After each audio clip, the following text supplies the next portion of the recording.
what surprised me the most is that a low performer in an organization, transactional environment, for instance, executes up to 17,000 actions a day. The top performer goes to 35,000. Okay, what does it mean? It means that our human brain is incapable of embracing it. Nobody nowadays in the hybrid environment sees the army of high-performing introverts working after midnight and then burning out. And KYP is enabling not only to find the best use cases, but also to build the code for this agent and calculate the business case upfront based on data, on reality, right?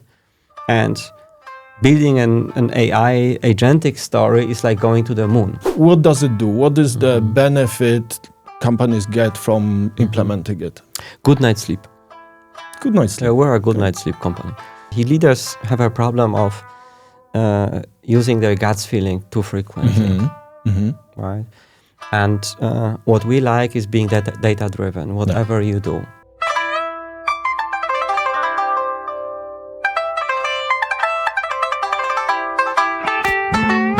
Konnichiwa. Welcome to the AI Automation Dojo, the show for anyone who's ever stared at a corporate process and thought, this can't be the result of intelligent design, can it? A while back, I told you all about task mining, the technology that acts like a camera inside your operations. Well, today, we're talking to the guy who built that camera. We have the co-founder and CEO of our favorite productivity intelligence platform, KYP.ai, Adam Bujak.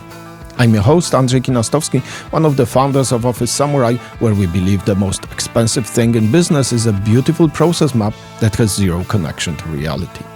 So whether you're a manager who feels like you're flying blind, an employee drowning in nonsensical workarounds, or just someone who loves a good story about how data triumphs over delusion, you're in the right place. Now grab your favorite katana, or that letter of resignation you've been writing since 2019, and let's get to it.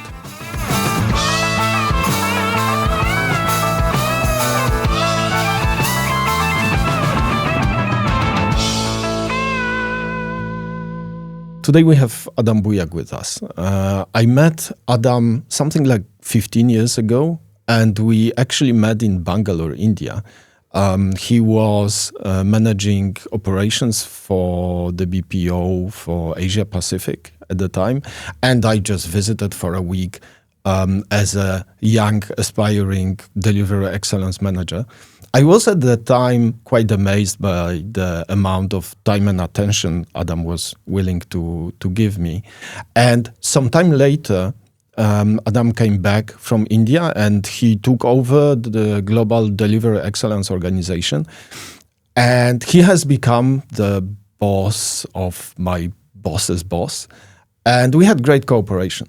But then when I left Capgemini, we kind of lost touch. We would meet from time to time at a conference. But 4 years ago, I saw on LinkedIn that Adam is doing something really, really interesting. So I reached out, we started talking, and our company started cooperating. And we can say the rest is history. So Adam, welcome to AI Automation Dojo. Thank you for having me.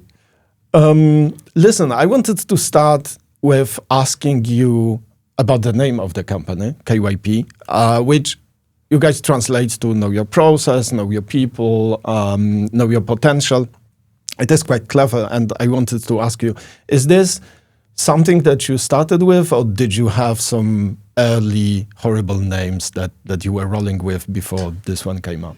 Actually, we thought the name should be simple, and there is KYC that everybody knows, right? And we said nobody is using KYP, so we go for it. And at that time it was know your process potential, and this P was in a square, so we said P square. Nobody understood it, of course.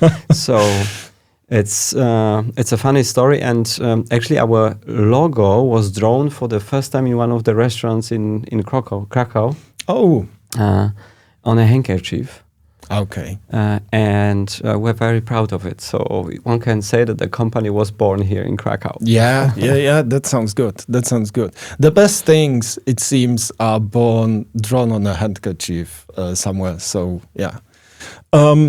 And you know, before funding KYP, you spent like 14 years in the same big international corporation, and this is and I know is from my experience, it can get cozy, right? Especially once you reach a certain level, and you have a nice career. And tell me, how was it? How did it happen that you said, I don't need this nice monthly paycheck anymore. I'm gonna start my own business. You want a true story or an official one? A true story would be better if it's okay. Okay, very good. So I was an entrepreneur before I came to Capgemini. Okay. And on a small scale, part of a small consulting business where I was a partner. And you'll not believe it, but I knew before I joined Capgemini that I will leave after 10 years. So I came to learn. Okay. I came to learn because we were, I was living at that time in Germany, and we were working for a few multinational corporations like Volkswagen, ArcelorMittal. And I said, I have to learn how big corporations cook their meals, basically. Okay, right? So there was a mission. I go for 10 years, and I had absolutely no expectations in terms of a great career, becoming a big leader or whatsoever. I was just open to learn. Okay. Very, very basic stuff. And what my boss did not know was that the salary, lousy salary, by the way, that they paid me was earned in 5 days in my career before Capgemini, right? Because when you're in the consulting and training business, you get substantial money for a day. Yeah. And I could not tell them that it's absolutely marginal for me whether I earn that much or less or more. I was ready to learn. That was the mission. That's what follows me all the time, right? The willingness to embrace new things. Okay. Yeah, that sounds quite interesting. I didn't know you were such a planner so many years ahead. I always have a next step in my mind. Okay. Absolutely. Okay, that sounds good. And my experience when I left a corporation to fund a company was that a lot of people around me didn't understand that, right? What was the reaction of people around you when you said, I'm leaving the corporate world to build something of my own? First of all, there is a big ego that you may create in organizations like that, especially when you're exceptionally successful. And I was successful because I had great bosses. I had fantastic employees that worked with me, right? And when I got to executive committee, you have a fantastic car, you have pension plans, you have shares, you give interviews to BBC, so it spoils dramatically. But I knew I have to go. Okay. And we were already building the solution. We ran out of money basically, so we could not pay the 8 developers that we had. So we had to acquire some VC money. And when you acquire VC money, you sign a notary deal, so there is no way back. But I tell you that there was a misleading experience I had when I announced that I'm leaving. I got 4,000 plus likes, right? Hundreds of comments, people congratulating me on this move, and I was so proud. I said, "Hey, next big thing is starting." So my ego was absolutely on top of Everest.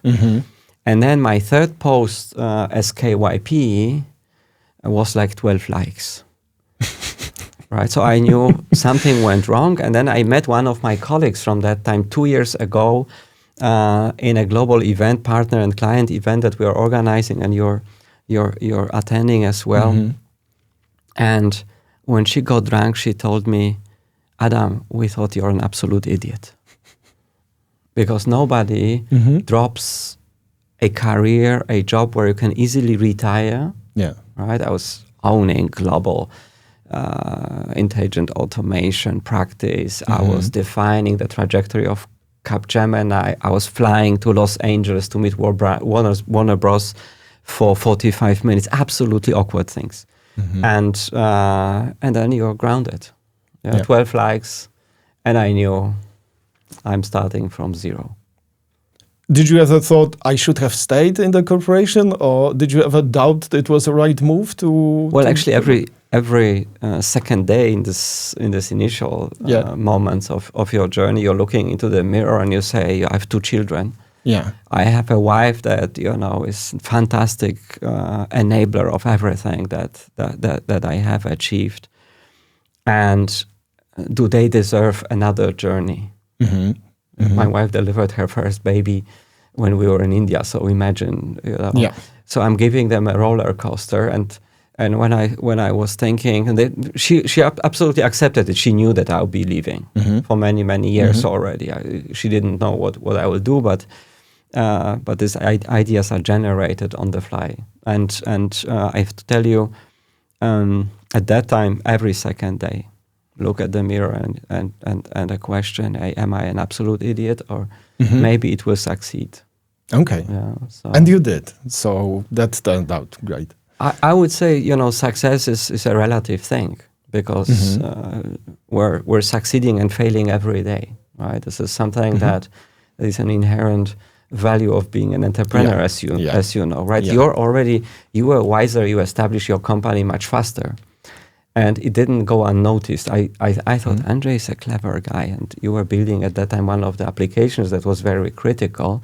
So I knew you are unique and you're going to make a big difference. And I thought, he's not staying in as part of this company, so probably there is something more entrepreneurial in it. So, and there were very few people that left, as you know, on the way. So it's not a common path.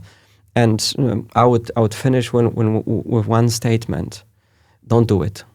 Right. This is something that, if you like your coffee in the office, if you're working with great people, if you like stability, you can plan your holidays and retirement. Just don't do it.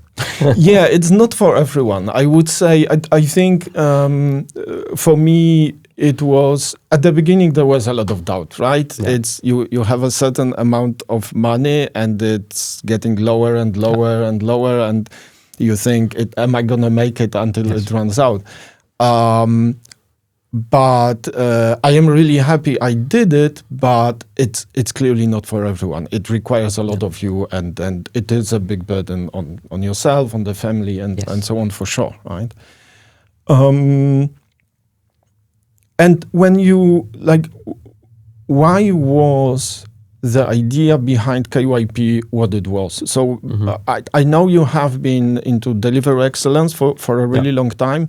But why did you think that is the one thing that I can take this next step with? At that time, we were deploying primarily robotic process automation for our global clients as Capgemini. And I saw two inherent problems. One, although we had 280 business analysts, absolutely great guys, we were not always picking the best use cases.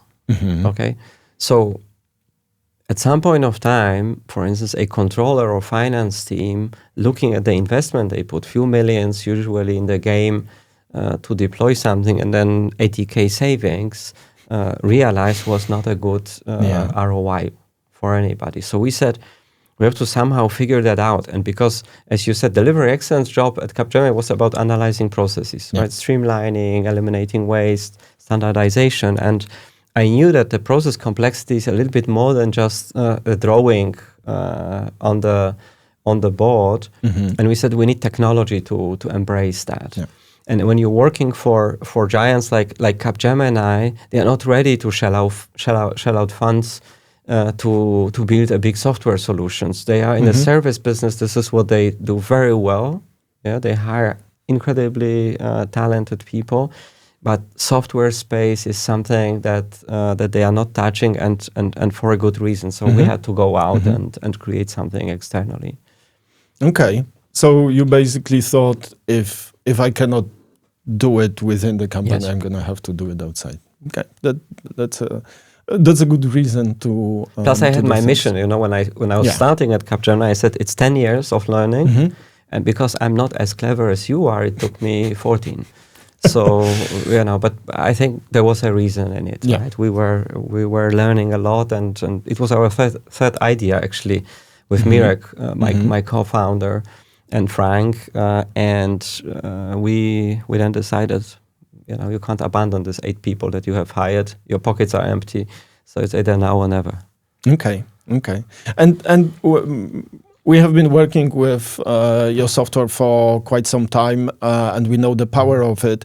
And we also already had an episode where I'm explaining what it is. But for anyone who's never heard about KYP, like in simple words, what does it do? What is the benefit companies get from implementing it? Good night's sleep. Good night's sleep. We're a good night's sleep company. So, you are a leader.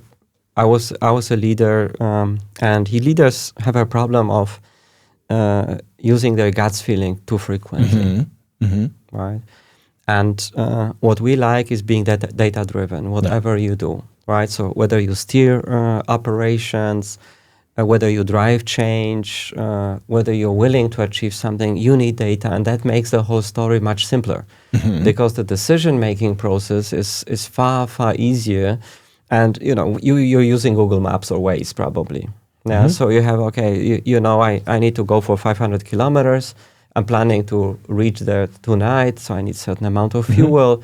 This is the optimal path, and we're trying to find this optimal path, right? To reach on time and without major surprises. And surprises are always happening. But when you're equipped with data, live information at scale, this is what we ultimately deliver, right? So in 3 sentences. First of all, see what's happening, understand the details, and then change to generate the outcome. That sounds like a lot of value. When you, because we already see that the software delivers truth about what's going on in the processes, and sometimes this truth is quite brutal to people, right? Yeah. And from your experience, what is the one thing that the leaders and managers get wrong about what's happening inside their teams? I would not blame anybody. I would just share what I learned. I knew that the process reality is a little bit more complex than what a human brain can embrace. But what surprised me the most is that a low performer in an organization, transactional environment, for instance, executes up to 17,000 actions a day. The top performer goes to 35,000. Okay, what does it mean? It means that our human brain is incapable of embracing it. And I feel sorry for all the leaders, whether you have 5 people reporting to you or 5,000, it doesn't matter. If you're not equipped with objective information on what's happening and what can you change, it's a very, very difficult job, because it's if I would ask you now, okay, Andrzej, walk to the capital of Kazakhstan, good luck. Yeah, and you are supposed to tell me when, without a mobile phone, without the maps, etc. And you say, well, I'll be there in a month. Is it a good estimation or not? And I have a strong feeling that lots of leaders are facing this challenge, right? Walk to Kazakhstan capital from Krakow without instruments that help them to be successful, and I think this is paramount, especially now in the era of data. Yeah, it's all available. It's there. You just need to grab it, and that's what we enable, basically. That's a really interesting way to think about it, and it makes a lot of sense to me, because I always felt like when I was doing lean management projects and programs, right? And we were measuring with like really, really simple tools compared to what you have. But already with those, we saw that there's so many misconceptions about what's really happening, right? And I absolutely not blaming anyone, because we all work with what we have. It was almost impossible for leaders and managers to really understand what their people are doing, unless it was something really, really simple, really repetitive. It's the more complex it gets, the more impossible it was to really understand what's going on.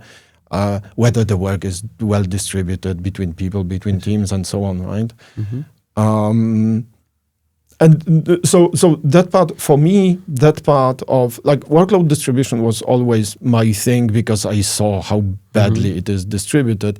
But do you have any examples of things that companies found that you helped companies find in their processes that were like really, really surprising for them? 3 examples. Number 1, there's a huge army of high-performing introverts on this planet. Yeah. That are absolutely underestimated because they never shout about their contributions.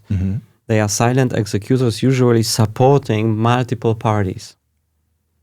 And for us, there's a very rewarding moment where we can demonstrate how complex, because it's not about what people are doing. Usually people know what needs to be done, but how people are doing it, to which extent they are doing it. Nobody nowadays in the hybrid environment sees the army of high-performing introverts working after midnight and then burning out. That's when the companies are noticing that something is wrong.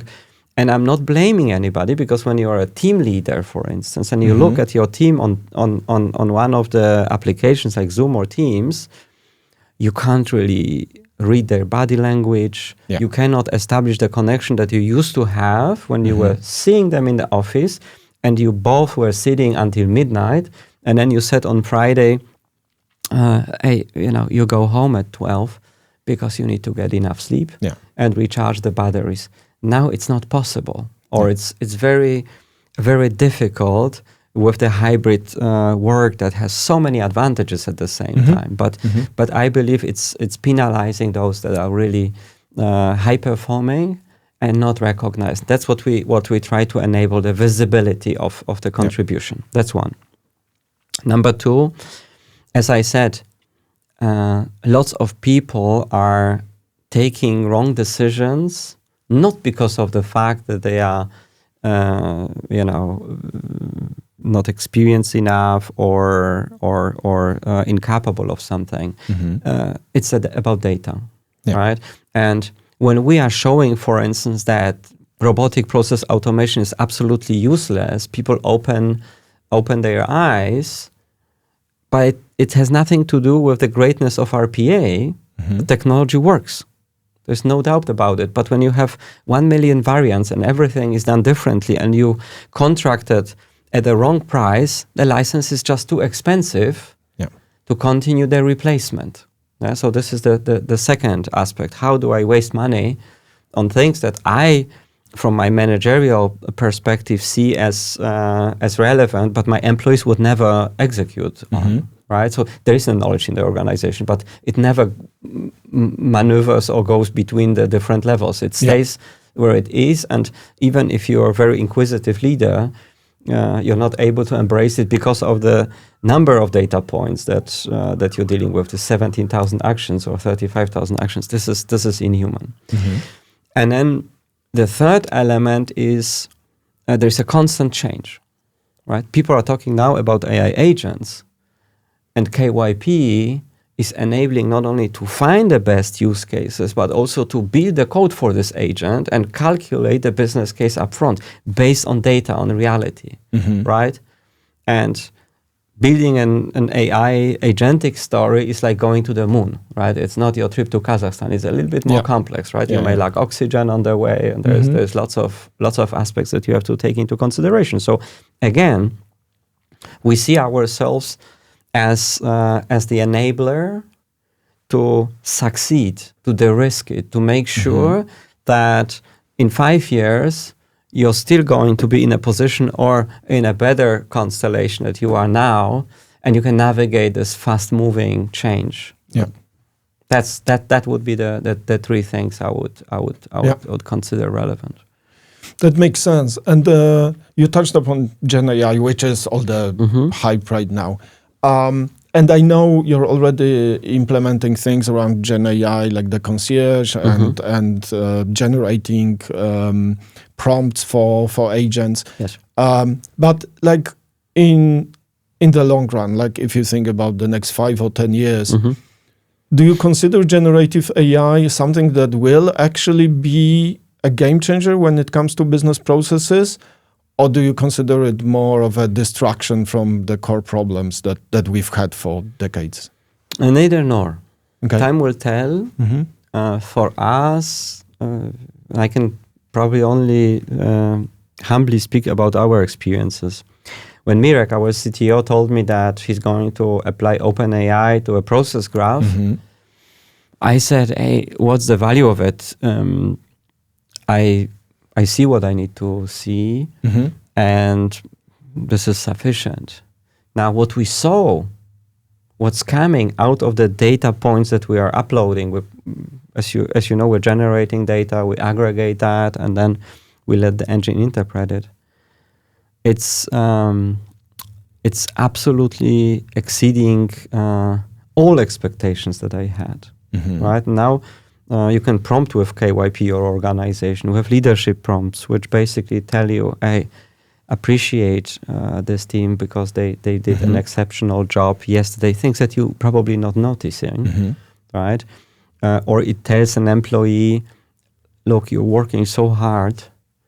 It has been 2.5 hours of work yesterday, which we noticed, and you should actually probably do some sit-ups at least, because otherwise your spine will not survive this journey. Yeah. So equipping us, running through the daily horror of tasks that you have to complete with reasonable information, and depending on the level, because we are trying to address both top leadership as well as individual employee with our value proposition, equipping you with what you need to succeed.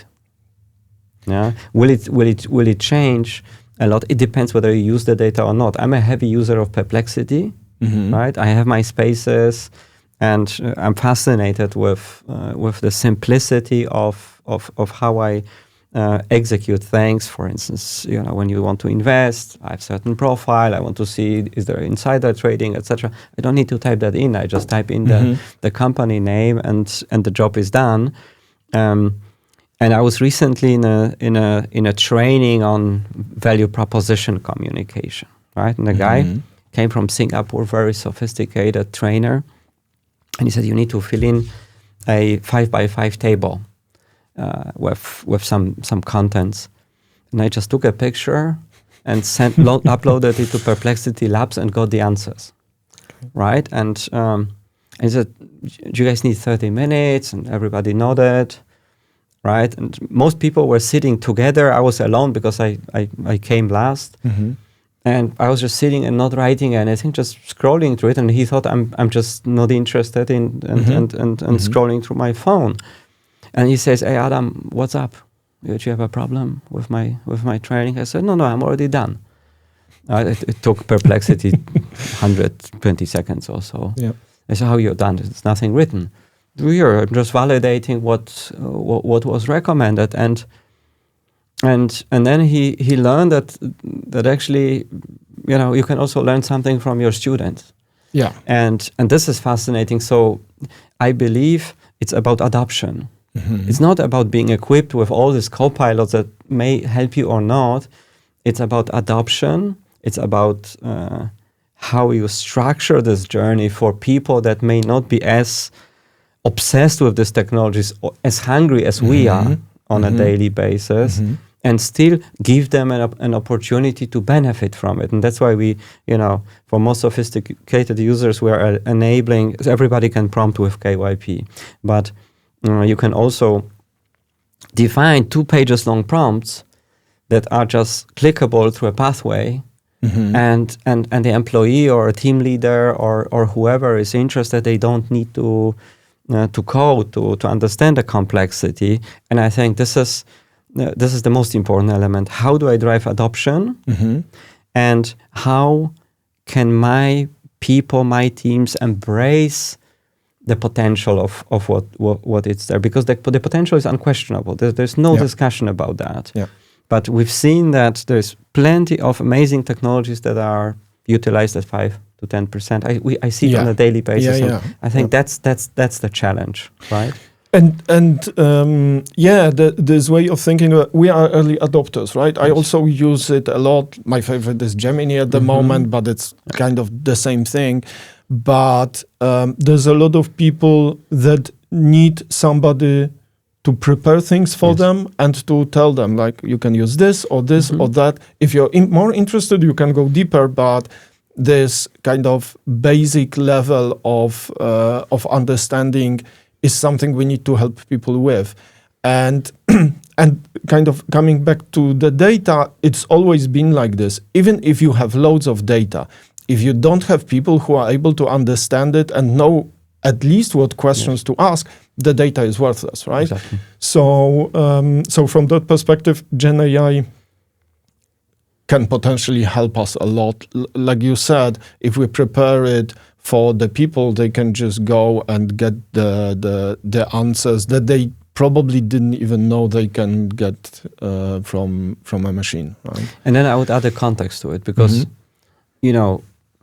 we both can have access to Gemini or whatever the solution is, but the question is, what kind of data is it analyzing, right? So what's the reference point? And for me, that's a critical element because what I think matters is your specific situation, right? I'm traveling to Kazakhstan, you're 28 probably, right? So I'm 28 and I like cycling and I have some ways that could enable faster movement, for instance, or I have no money or I have plenty of money and I can rent a private jet to address that problem. So I think understanding the context is critical, and that's why we are also very happy that we're producing this data or helping to uncover the structured and unstructured data components to enable prompting that is targeted at the problems that are existing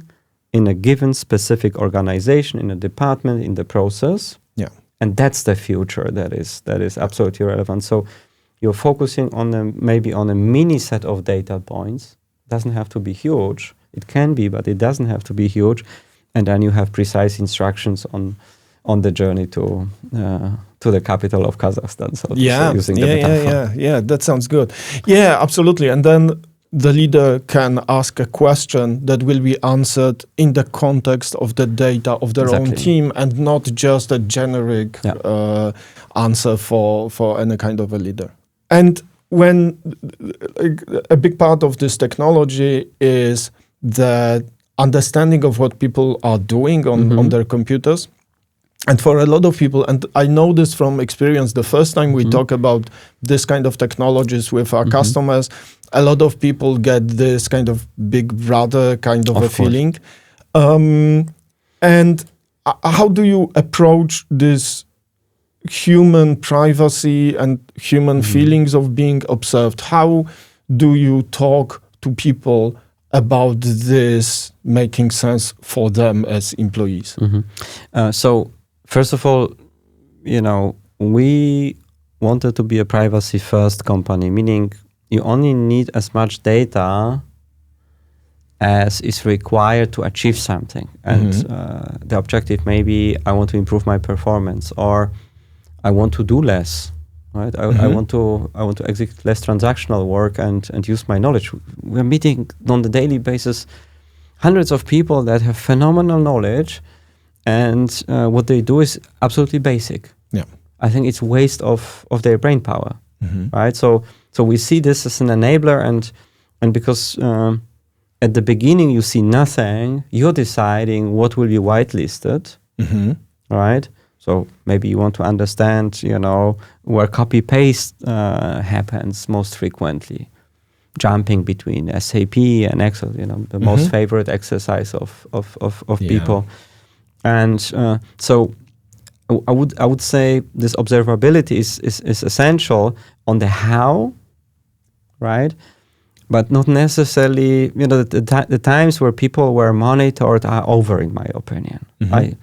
I really discourage from using technologies that check whether someone arrives at 9 and leaves on time, etc. This was maybe important for some control freaks, but it's not the point. The point is the how. How things are done, how things can be changed. So a navigation point, and on our metaphor of traveling, you want to know whether there is a traffic jam somewhere. Yeah. You want to know how much fuel you're consuming while driving your car. You want to know whether your battery will be having enough capacity to accommodate the next part of the journey. And that's what we are trying to provide. So it's there's value proposition for everybody. And it's like I go to the doctor and they say, hey, you have a high blood pressure. You may say the device is a problem. In fact, you probably have to change your way of living, maybe take medicine or whatever to prevent major damages in your life. Yeah. And organizational reality is no different. It's a living body that has different components that have to perform, right? And as long as you want them to perform, applying metrics, applying ability to understand is bringing you farther. We are going to live, hopefully, to 120 or so. Yeah. Not because we are so wise and great, but because the genetic deficiencies that we may have acquired from our ancestors are compensated by the way what we eat, how we live, do we move, maybe we don't, do we smoke. It's all choices that everybody has, and the same applies to organizations, the same applies to individual employees, and I believe providing an ability to interpret it, to achieve something, is phenomenal. I really like this metaphor with the doctor, because you go to the doctor and you believe they are working, to make you healthy, yes. right? So when they tell you, I need to check your blood pressure, you don't tell them, hey, that's private. I don't want you looking at my blood pressure, right? You know that they're going to use it for your own good. Absolutely. Yeah. So for sure, and this is also our experience, that when people understand why you take the measurements and they believe that you're not going to use those measurements against them, then it's a completely different conversation. And if you are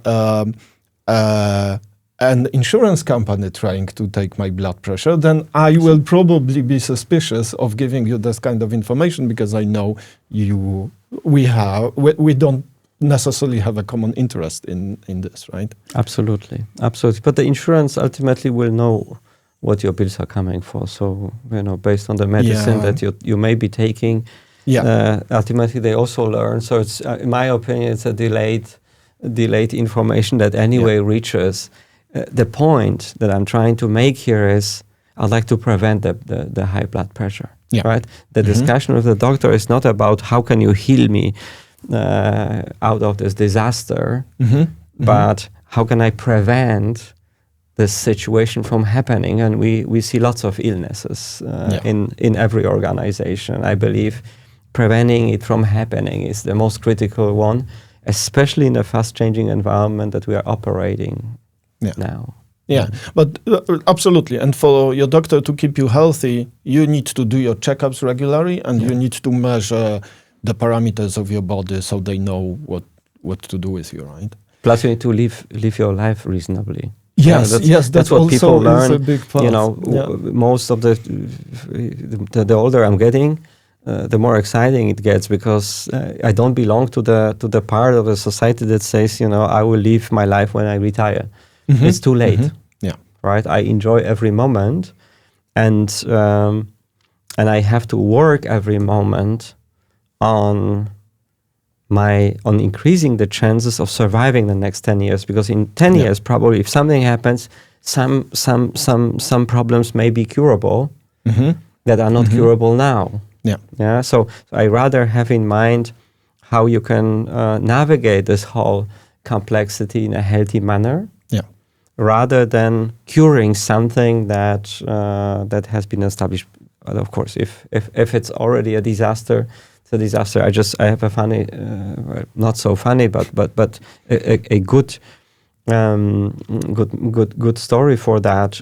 We were just discussing with one of the retailers here in Eastern Europe about helping them to improve or heal certain problems that have appeared over time, and they manifested very strongly. And they were not sure. Shall we measure how will the teams react? There was a long discussion, and we were introducing leadership to other competitors of theirs. So that they can learn, okay, actually it's not as bad as you think. You just get the data to navigate this mess. And in their debates, they learned from one of the TV stations in the morning that the company is being sold because it's not profitable. So the game was over. And I would say instead of just executing and trying to understand, we are going back to the data-driven decision-making process. They were in their natural human fight against the ghost that you have in your brain. How will my organization respond to these things, etc.? You're in charge. You're steering things, and you have to take decisions that allow you to take better options because you're in charge of people. Sometimes you can't change their reality. I'm not saying this is inevitable to fail. But you have to do everything that enables you to succeed on your journey, and that's what we try to facilitate as well. And on that point, we could say that you wanna do prevention instead of firefighting, right? Exactly. So you measure early before you get into a major trouble. Yes. Because once the trouble is there, it may as well be too late, like in Precisely. the example that you gave. Okay. And when you think about, there's a lot of leaders and managers in the companies that think about, how do I lead in a better way? How do I transform what we are doing before we have to do something, before we are forced? What would be your advice to them? What should they be focusing on? I would probably, first of all, I don't feel entitled to advise anyone because my limited experience probably does not justify it. But if you would turn the story and say, what could you tell to yourself? I would say start with yourself first, right? So it's not about the others that are penalizing you every day. It's about you becoming a role model and embracing this challenge, educating yourself, challenging yourself. I got up this morning very early. My first call was at 5:30. I can't help it. Someone in Seattle could do it in their evening, and we have to prepare for tonight. So this was the only option. And, I could have said, hey, I need to get enough sleep. But then the window of opportunity closes. So you have to start with yourself, in my opinion. Yeah. That's number one. Number two, I would say you have to respect the fact that it's also people that play a vital role in it. It's not about technologies that bring these shiny features and are delivering miracles to your life. I wear a smartwatch. Not because I want to show off. I wear it because I have data, for instance, on my pulse for the last 10 years, and I know it's going down because of activities that I'm taking to prevent the problems that may happen in the future. Right? So educate yourself, respect that there is a massive change happening, and help your people, help your teams that you're trying to navigate the whole challenge together in terms of embracing it. We are humans. Everybody has weaker moments, right? We have to account for that, and technologies will not replace good change management, understanding that someone may not be in the best fit today. that someone may have worries about what's happening, etc. So it's also the role model dimension of everything that is happening. And then what I like, and this is the last one, I love the flow concept. There's a professor at the Harvard University, Csikszentmihalyi, a Hungarian guy, and he developed the concept of flow. And you know, you always have to match the challenge with capabilities, right? If there's too much challenge and low capabilities, people are in stress. Right? Yeah. That's a burnout situation. When there's too much capabilities, too much know-how, and not enough challenge, there is a bore-out, which is equally stressful. Yeah. Right? So how to maintain the flow that we entrepreneurs experience all the time, because you're one day you're out of balance because you have such a challenging situation. The other day, you're ready to be in action, and you have to wait because there's the customers need to take time or whatever, and then you can reflect but you're bringing yourself constantly in the flow because it's absolutely fulfilling. And I would say this applies to every organization. So you know, flow was my discovery, I think 20 years ago, and I'm trying to bring myself back to the flow, because there's never a balance that, you know, one could enjoy all the time. We both know it. Yeah, for sure. But yeah, I'm also a big fan of the flow concept, which is I'm trying to do it for myself, but it's also about the people that we have in our organizations, right? It's a hard thing to balance, and as you say, you're not always gonna make it exactly, but you need to be aware not to overburden them with too much of a challenge, but also not to let them be bored for too long, because when they are in the flow state, this is when they make the most miraculous things. Plus be precise things about the challenge, right? Because, you know, people have a misconception about setting up a company. They think it's only an exciting moment where everybody's brainstorming and there's free pizza and this never-ending session. No, it's hard work. It's hard work, and defining also expectations very clearly up front, saying it's not going to be a bed of roses. Are you up for it?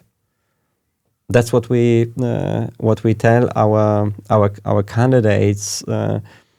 It's going to be tough. Are you ready for the ride? And we're serious about it. We're warning you. It's not going to be a bed of roses. Yeah. And the ones that enjoy the challenge, they participate. But we also had many situations where it wasn't so easy for the people to cope with. And then the question is, can I reach with a holding hand and support? Right? And we do it all the time. Or maybe there's something else that would better suit anybody. Sure, absolutely. So coming back to KYP, what would you say is the most exciting thing that is ahead of you, like the next mountain you're gonna climb? What's coming in the near future? Well, first of all, you know, my obsession is to deliver value, right? So, because we are equipped with very innovative team, we're trying to think through ahead of time what the lessons learned from our private lives in terms of large language models, prompting, etc., may mean for a corporate world. Yeah, and we see that technology plays there an essential role, as long as you're helping to navigate the best use of it. So, number one is the question: how can we better apply OpenAI and other large language models to the information that we are already having? With phenomenal prompts, helping people to lead, helping people to build agentic code, for instance, helping people to address shrinkage problems in CX. So we can go very, very deep and very specific, but we see that we are just scratching the surface. And this is fascinating because when you're obsessed with data, every day is a new day. Yeah, you're learning something. So providing value and also celebrating the success. I just met yesterday with one of our customers, and when they presented the results, we came to a conclusion that the ROI will hit very soon 1,000%. This is unbelievable.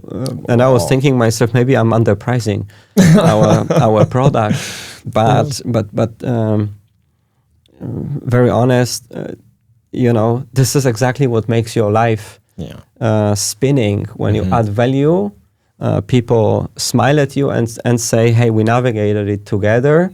There is success. There is outcomes. There is future and clarity in terms of how are we going to execute the next steps." And I'm very grateful for this experiences. This is absolutely humbling and rewarding and exciting at the same time. Lovely. Adam, thank you so much for joining us. I'm really eager to see what's going to be happening in the near future, and I'm really looking forward to our continued cooperation. Good luck with all the ideas that you have, and hopefully in some time I will get you back and we'll see where things are going. Thank you so much for having me. Thank you. And that's a wrap on the origin story of KYP.ai. It seems the recipe for innovation is 1 part observation, 1 part frustration, and 2 parts courage to actually do something about it. Domo arigato for tuning in. Whether you are listening for inspiration to start your own company or just looking for evidence that you're not the only one who thinks corporate life can be absurd, we appreciate you. A massive thank you to our guest Adam Bujak for pulling back the curtain and sharing the war stories, the vision and the passion behind KYP.ai. It's been a blast. And as always, this episode would be a glorious mess without the steady hand of Anna Tsubal, our producer, who keeps the chaos in check. We record at the mighty Vodzubit studio, our dojo for making sense of this automated new world. If this episode sparked an idea, subscribe, share it with a fellow corporate rebel, and leave us a 5-star review. Got thoughts on the future of work? Think you found an even more ridiculously inefficient process? Drop us a line. We love hearing from you. Until next time, stop guessing what the problem is and go find the data. Matane.